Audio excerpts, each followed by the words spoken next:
Hello, Graham. Can you hear us? I can. How are you? Hey, good, good. Yourself? I am good. I'm good. Thank you very much for having me and for hosting this session. I appreciate it. Great to have you on the call. Thank you. Thank you. I'll be in the background, but listening very intently. Thank you. I appreciate that slide. That's very kind. Thank you. Thank you for all the hospitality, by the way. Each time I've seen you over the last year, I appreciate it very much. Yes, sir. Thank you for joining us here. Thanks, Bob. Thank you. Okay. Let's jump straight to Dr. Obi Chakra, Executive Director of BNI Abu Dhabi, founder of the Inspired Results. He's a Global Power Team member. That's how we met. Just like Mr. Weinmiller, he's also an awesome guy and the creator of the 4C's concept.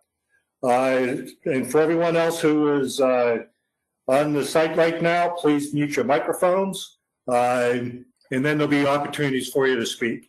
So Dr. Odi, if you take over then. Absolutely. Thank you so much for that. I really appreciate it. And again, it's just fantastic to be here. So we'll be talking about the 4C's. I'm going to, speed right through this in about probably close to 30 minutes. So there will be some interaction along the way for questions.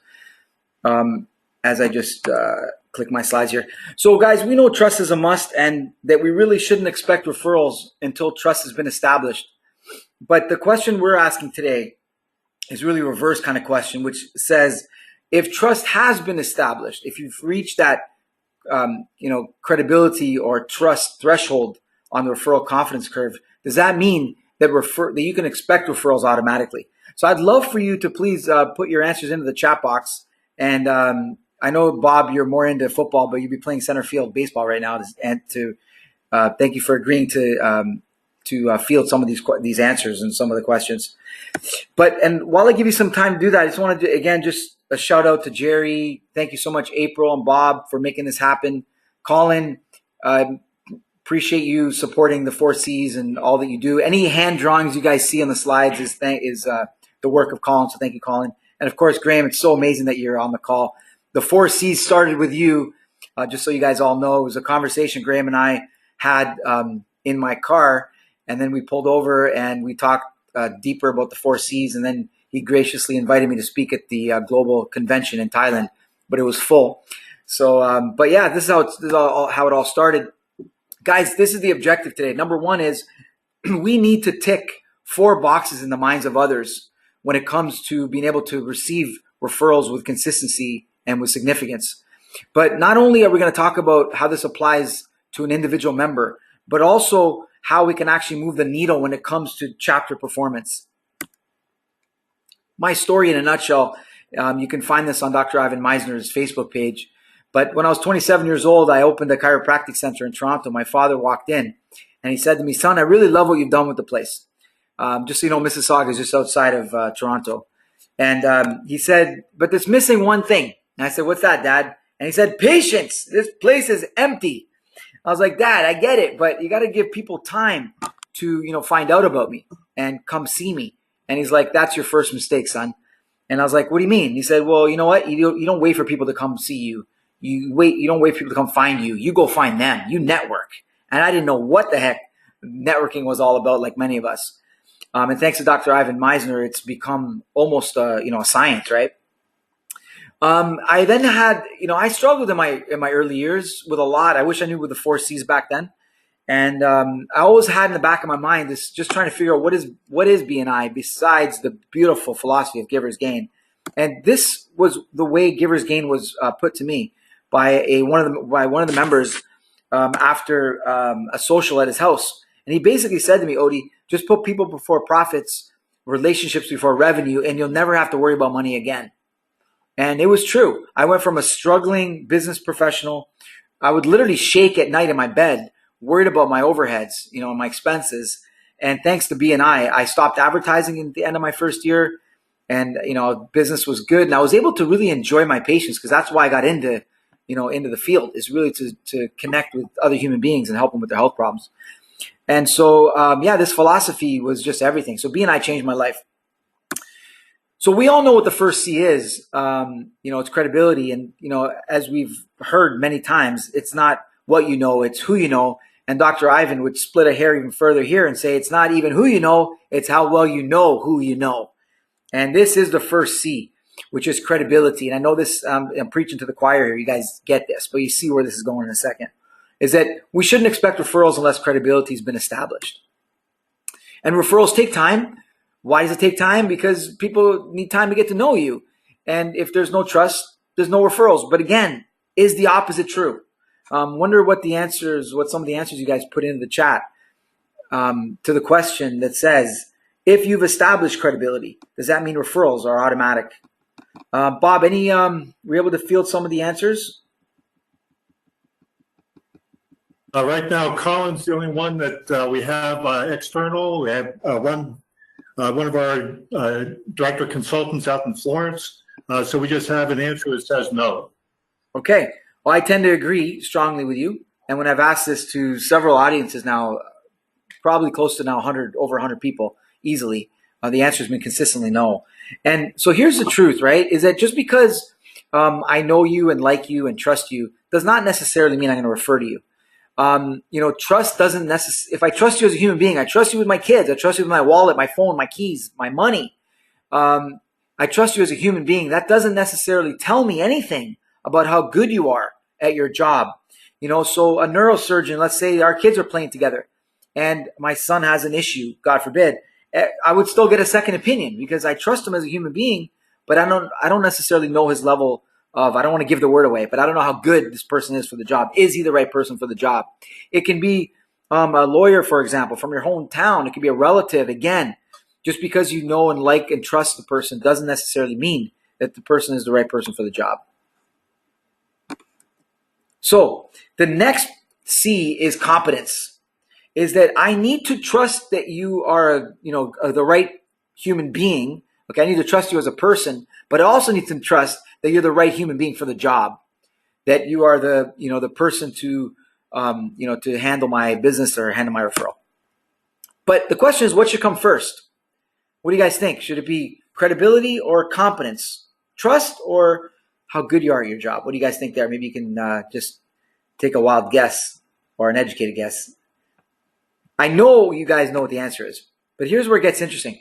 So Amy Cuddy's work, she's been studying first impressions for over a decade at Harvard. And in her book, Presence, she says that people size you up in seconds. The question is, what are they really looking for? What are they evaluating? And what they've been able to find here through her research is, and with her colleagues, is that people answer two questions when they first meet you. And that is, can I trust you? Okay. And number two, can I respect you? So they call these dimensions warmth for trust and competence for respect. Now, you want to be perceived as having both, of course, in the business world. But the question is, what is more important? Because the one that you pick as being more important is the foot that you're going to step forward with first.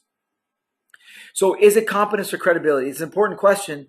And I really believe, and you'll see how we back this up in a second, that it should be credibility. But look what most professionals are doing. So it's how we evaluate one another. It may seem counterintuitive in the business world, but from an evolutionary perspective, if you go back to the caveman days, I like to say that we evaluate kill versus skill. So if you're in your cave, your man cave with your family, and some stranger walks by, you're going to be asking yourself, does this person have skills that can help us, such as hunting, climbing trees, and grabbing coconuts or whatever it is? But you're not going to ask that first. You're going to ask, can I trust this person? Is it safe?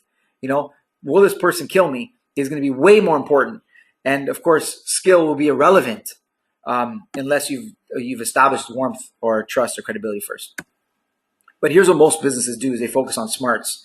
I need to prove I'm smart enough to handle your business. You need to prove you're smart enough to handle my business. And we do this during open networking, during speaking, whether it's weekly feature. We tend to put our smarts first. We do it during one-to-ones as well. So here's what they talk. Now, this is about interns, but I think it equally applies to professionals who are even veterans. And maybe it starts at this age, but I'll just read from Amy's quote here in the book Presence.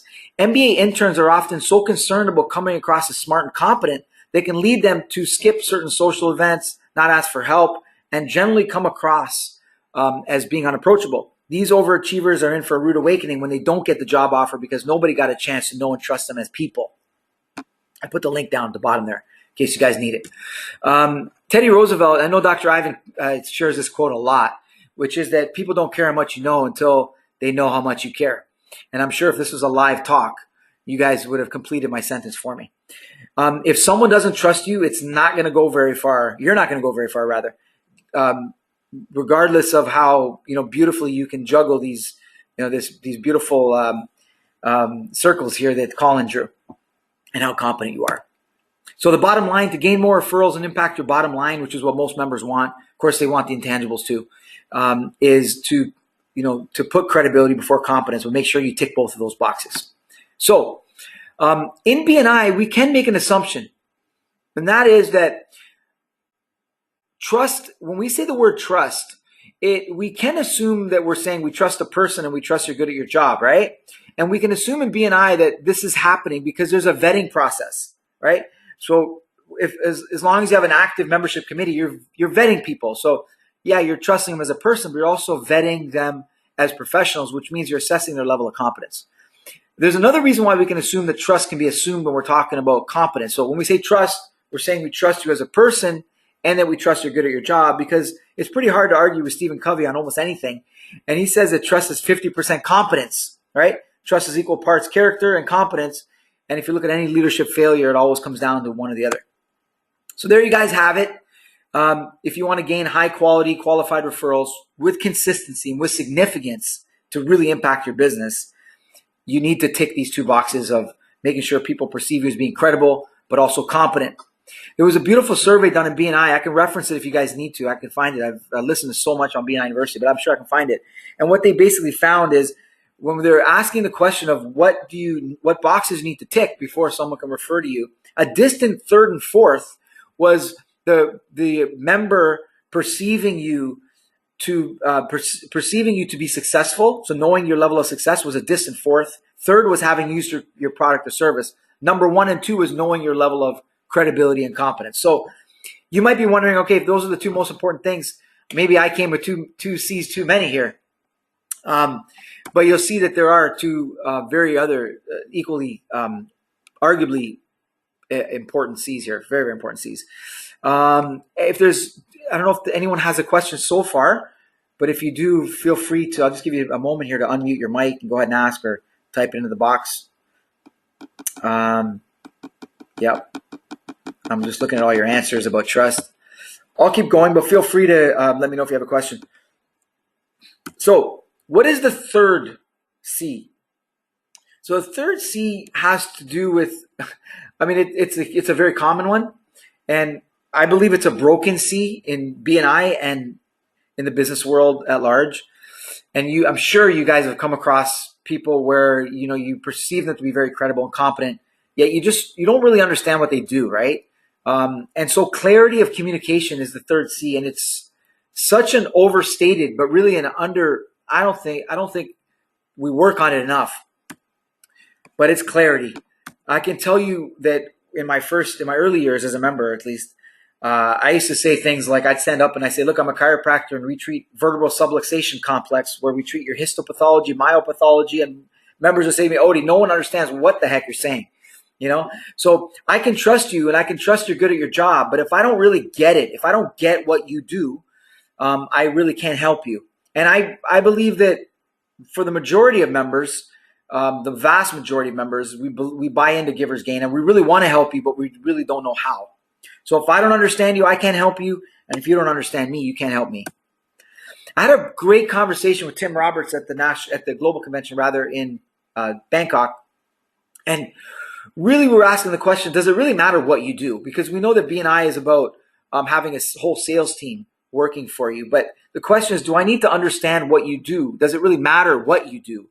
Because many members go into the intricacies, the nuances, the minutiae when they're delivering their 10-minute or feature presentation, when they're speaking at their weekly presentations. But really, most of the time, and Tim is saying that it doesn't matter what you do. What matters most is that members know what to say to open doors for you.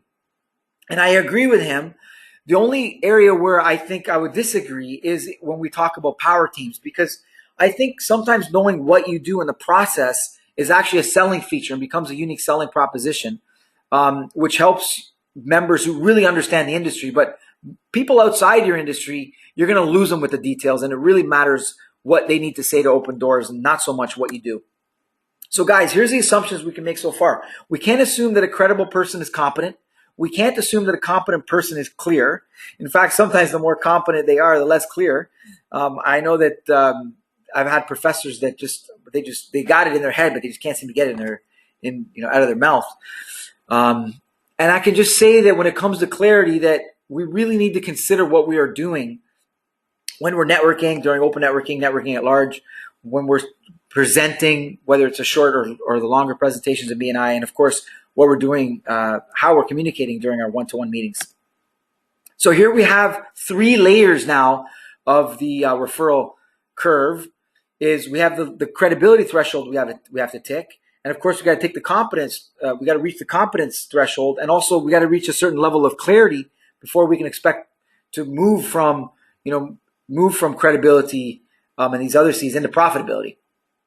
And I think if you start ticking these boxes, the curve after, you probably get to the credibility curve quicker, and the threshold quicker for all 3 of these. And so you get the profit quicker, but then the curve after this key point should be sharper. And hopefully we're going to get some data to back that up. So far we have credibility, competence, clarity. Number 4 is connectivity or connectiveness. It's a recently coined term that's used to describe the quality and quantity of connections with other people. We want to associate with well-connected people. If you go back to, ancient times, or not so far back to, Neanderthal 45,000 years ago, but if we go back to the village times when there was language, and, if you wanted to, for example, if you saw someone in your village, it's well-connected with the guy who knows where to get your milk, and he's well-connected to where to get your eggs and where to get your veg and where to solve this problem and that problem, you want to rub shoulders with this guy.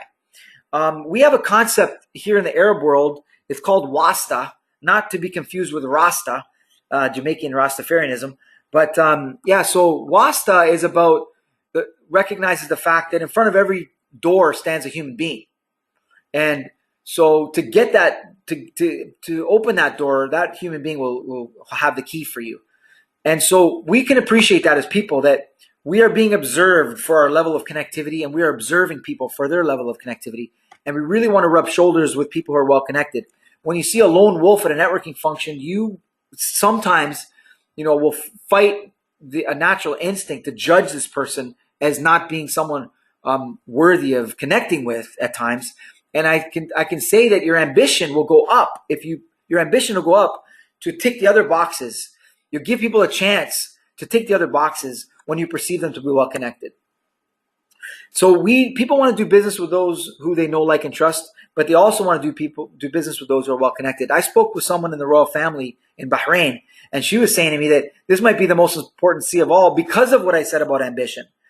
Because when you perceive someone to be well connected, you think, wow, I would like to get to know that person. And then you'll be listening for when they're communicating, and you're listening for their level of credibility. You're giving them a chance to showcase their competence and, of course, their message. So, guys, there you have it. That's the 4 C's in a nutshell. Credibility says, do they trust me? Do I trust them? Competence is, do they trust I'm good at my job? Do they understand how to sell me? And only in BNI can you say it that way. But you guys know what I mean. Can my members sell me? Do they know what to say to open doors? And of course, do they want to rub shoulders with me? Do they want to reach out and do one-to-ones? Do they want to reach out? And are they listening when I'm speaking? So I had a beautiful conversation with the chairman for aerospace at Harvard, aerospace alumni at Harvard, just the other day, actually. And he was saying to me, Odie, that these 4 C's are so important that without them, you'd have another C. And I was like, what's that? And he's like, collapse. You could really, it could really collapse the image that people have when it comes to who you are as a professional, what you do, and of course, not getting your messaging will collapse. And I believe that's absolutely true. So what I'm going to talk about next is what you can do at a chapter level. I do want to, again, thank you, Bob and April, for running this in your chapter, and there's several chapters around the world that have done it. And so I want to talk to you about what you can do at a chapter level so we can shift away from the individual level. But I'd like to see if you have any, does anyone have the first question so far?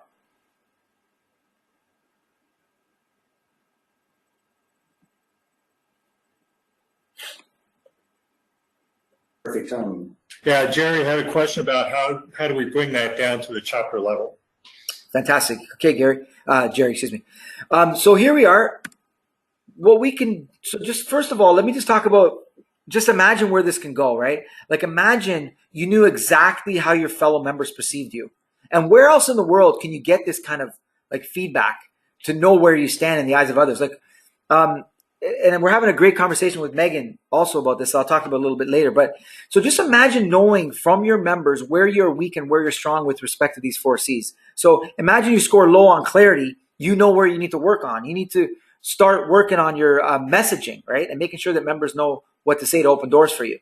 But imagine also, it can not only tell you what you need to work on, but what you need to stop working on, right? And stop trying so hard when you've already, if you score like a 9 on credibility, I mean, you're not going to, of course, start breaking your word and losing and, starting to trickle down on the credibility scale.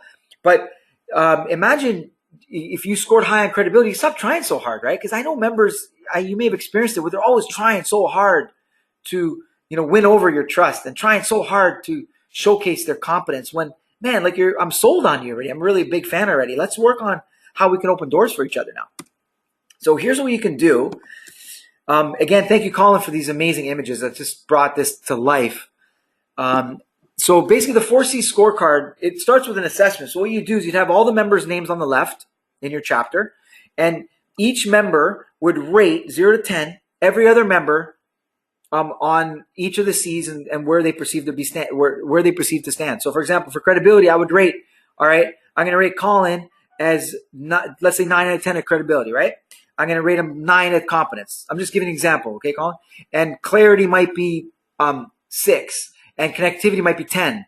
So Colin would then very quickly understand where he scores lowest and what he needs to work on. So that's kind of how the scorecard, you would eventually, that's what you'd receive as a scorecard in the end. So it's an assessment scorecard, really, because you do the assessment first, and then you'd get the score.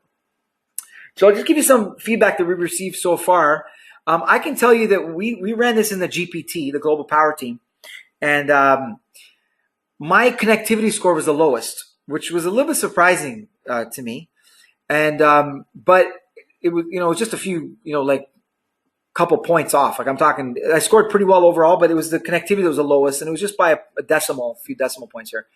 But as soon as I realized that that was where I scored the lowest, I immediately changed the referral that I would be sharing the next week. Because I have referrals about 10 weeks ahead. I share 1 a week. And so very quickly I changed it and I shared the referral that, hopefully a dream referral that I have for none other than Bob Arnon. And that was Jameis Winston, my chiropractor, a chiropractor colleague of mine who's in my class, is the Tampa Bay Buccaneers quarterback. A chiropractor, and connected with the quarterback, Jameis Winston, and he does a lot for youth programs. And so I wanted to share that because I want to showcase my level of connectivity, So it changes the way you play and the way you perform. There was another GPT member, if you guys remember Colin and Bob, no mentioning names, he actually started his feature presentation with, I've adjusted my feature presentation based on the scores I received in the 4C's. And so that was interesting. And I've also witnessed it here locally where members, they literally adjust their weekly presentations to showcase connectivity or to showcase, for example, competence or clarity. Sorry, credibility. I just got distracted by a message that popped up there. All right. So guys, it's a theory at the moment. I think it's a powerful theory. Just like, for example, who's in your room is an amazing concept. I know that we need data, right? And that's what we're working on right now with Colin, Bob, and there's many others around the world. And if you're interested in rolling this out into your chapters, I believe the process should be, get the buy-in first, determine when. I found that an ideal time is when you change in the LTs. Okay. Determine how long it's going to take, because for us, a chapter of 20 takes about 10 minutes. Determine who's going to analyze the data. Is it going to be your LT? Is it going to be the EDs? Is it going to be the DCs? And then you want to provide each member with a score. Some of the challenges are that your ratings, it's not, it can be more accurate, but then it'll be more cumbersome. And I really don't think that we need to go this way where you need to say, okay, is my 7 the same as your 7, right? And then determine what each of the numbers means. Like a 1 means that I don't trust you. 0 means I don't trust you at all. 1 is my trust is in compromise. 2 is I trust you very little. 10 is I trust you with my kids. 9, I trust you with my wallet. You know what I mean? I don't think we need to go to that detail. And then you also want to consider frequency, how often you do it. And then you want to, measure the results at an individual level. It may help with certain, indicators such as referrals and traffic lights and all that kind of stuff. Power 1, traffic, thank you for closed business. At the very least, it may just help members understand where they stand and what they need to work on. So it is developing. Colin put a nice comment in the chat box here, where he said, it's a theory that is being proved in practice. So thank you, Colin. It is definitely, moving forward for sure.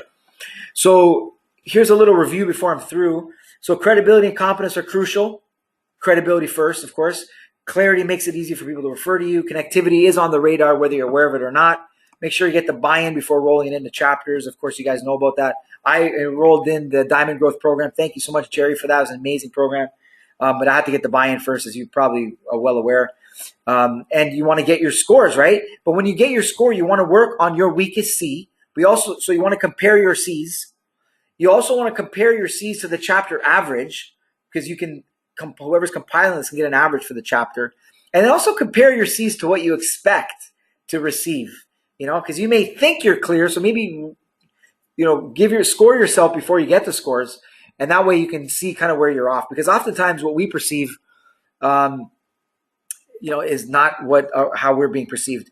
Sorry, I got distracted by a question. You asked me something, I think it was Melanie, because the message went away. Yeah, it was Melanie. Do you recommend doing an assessment on an annual basis so you can see improvement? I definitely recommend doing it. I would say at the minimal would be once a year.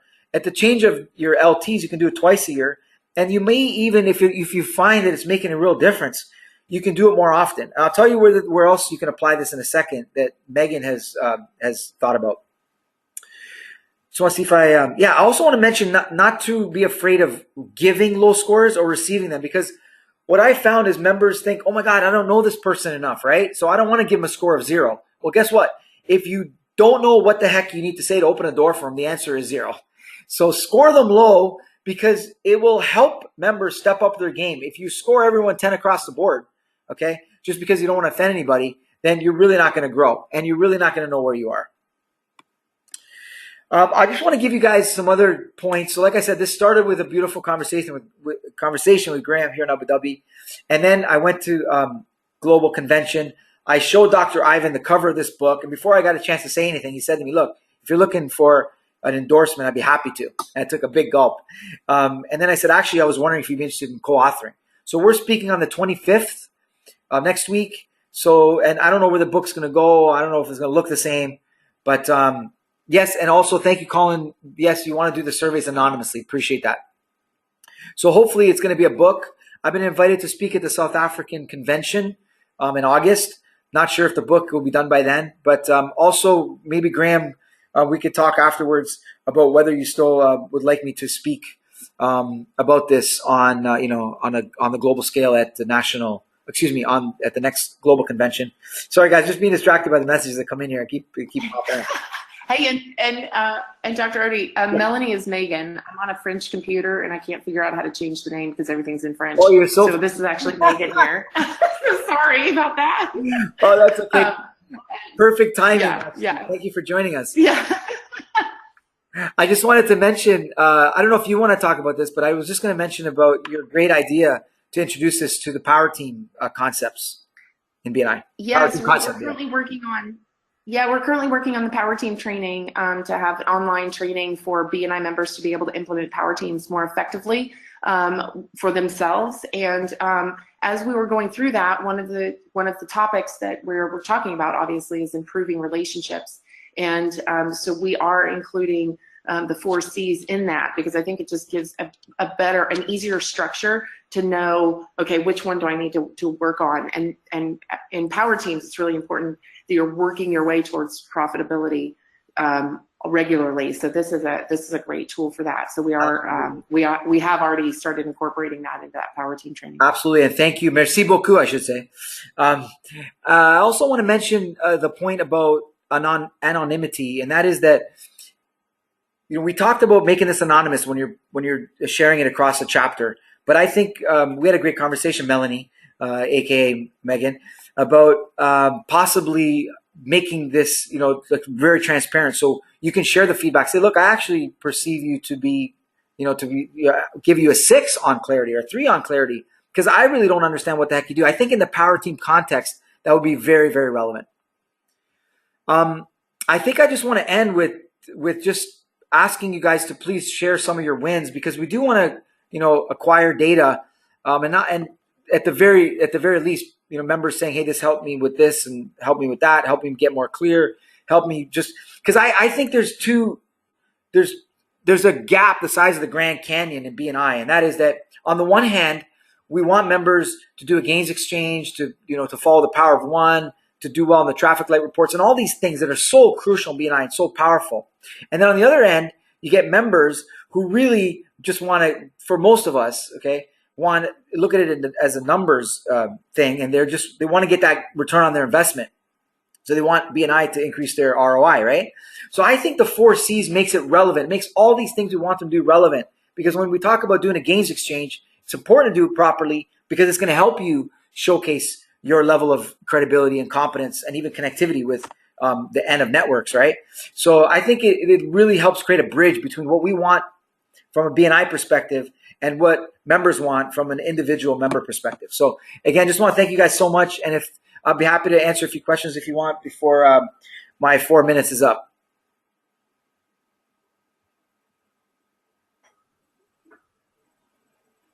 Okay, we're unmuted.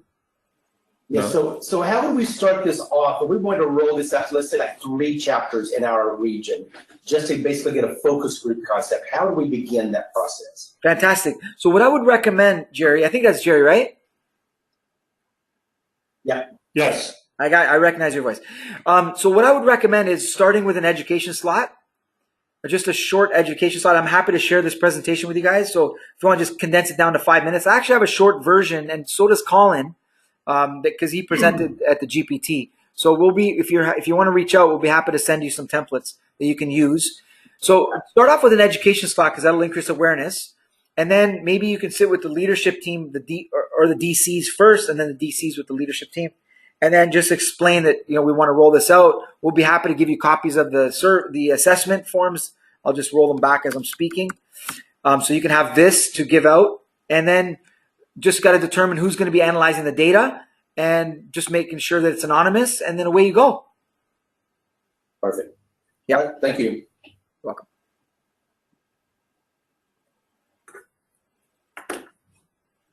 Thank you, Colin. Yeah, we do have some education moment videos as well.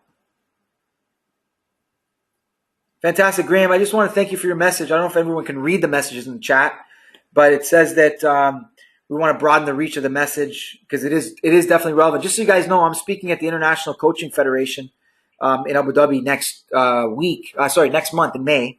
And I'm speaking about the 4C's and how this is relevant to coaches, because before other coaches refer to you, and before clients refer to you, you got to make sure you tick these boxes in their minds, you know. So it is a relevant concept, not just to BNI, but to businesses across the board. And by the way, just a point about the book. The book is pretty much, it's in draft form. It's in first draft form. So we're pretty close to moving forward with this and coming out with this. So I really appreciate your feedback, guys. And I would love for you guys to share not just the positive feedback, but any negative feedback you have. Feel free to challenge the concepts, because we are looking for something that's solid.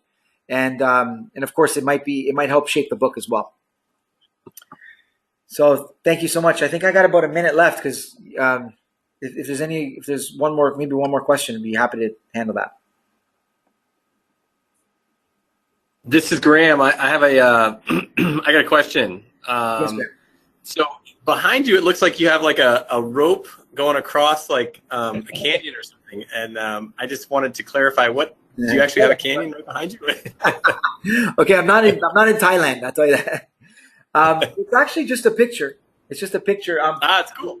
Yeah, I actually was coaching someone. Okay, it's like an optical illusion on the screen. It's kind of neat. So anyway, this is great, really great content. You know, when we think worldwide about, you know, connecting the BNI community more and more, you know, initially we're thinking about referrals and thank you for closed business. But, you know, this is an example of something much more powerful, and that is connecting mentorship, lifelong learning, you know, across all these boundaries. And so this is a great example that we hope to foster worldwide, and really, really appreciate very much, Odie. I appreciate being on the call, Graham, and I appreciate your feedback.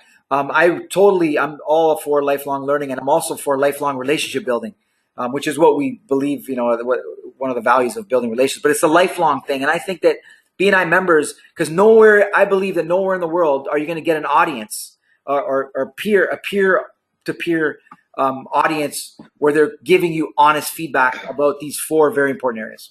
So I much appreciate it. Thank you so much. Thank you. Hey, I just want to turn on my camera and say hi to all of you guys in Alabama. I'm actually coming to you from Paris, France, believe it or not. So just wanted to say hello. I'm here to do executive director training with executive directors from all over France. And so, yeah, so I was really glad I could make the call. So anyway. Sounds good. Thanks so much, Dr. I really appreciate it too. Love this. Thank you. And I appreciate so much what you're doing with the whole deepening relationships and power teams with the 4C's. It means a lot. It really does.